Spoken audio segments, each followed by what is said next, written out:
Labing init kan panahon nakakaapektar na sa mga paraoma sa San Fernando, Camarines Sur. Mga paraoma dai makatanom huli sa kawaran ng tubig sa saindang mga umahan. Si Chris Novello para sa detalye. Kan nagtalikod sa ng bulan ng Abril kan nagpaani sinda Alvin Barakan Barangay Planza, San Fernando, Camarines Sur. Ngunya na bulan ko na nakatalaanan sa indang first cropping para sa presenteng taon, alagad ang problema, alang-alang asin, garatak anumakan sa iyang amo. Dako lang angat subot ini sa indang pagtanom kun kaya nagdalaom sinda sa tubig uran. Sauran, yun ang pag-asa ko niyan para makauma. Kunyan pong mga mayo ko ako maguran. Okay na yan, dire-diretso ng miga ng patubig.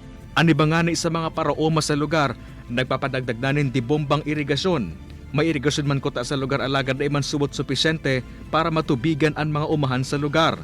Susog sa Municipal Agriculture's Office kan Banwaan uminabot na sa 548 na paraoma sa Banwaan ang apektado kan tag-init as hindi makatanom nin paroy uli sa kakulangan sa patubig. Kinababalin subot ini kan mga paraoma na nagdalaom sa irigasyon asin uran o tubig na hali sa Bicol River.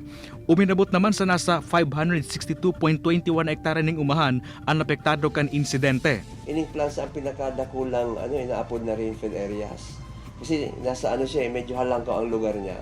Nakipag-coordinar naman subot ang opisina sa National Irrigation Administration na mahiling ang sitwasyon sa lugar. Mayo man subot na implikasyon ang atrasadong pagtanom kan mga apektadong paraoma sa Banwaan, hinuli sa adjustment kan planting calendar din huli sa tag-init. Dayman subot ini makakaapektar sa produksyon ng baga sa probinsya.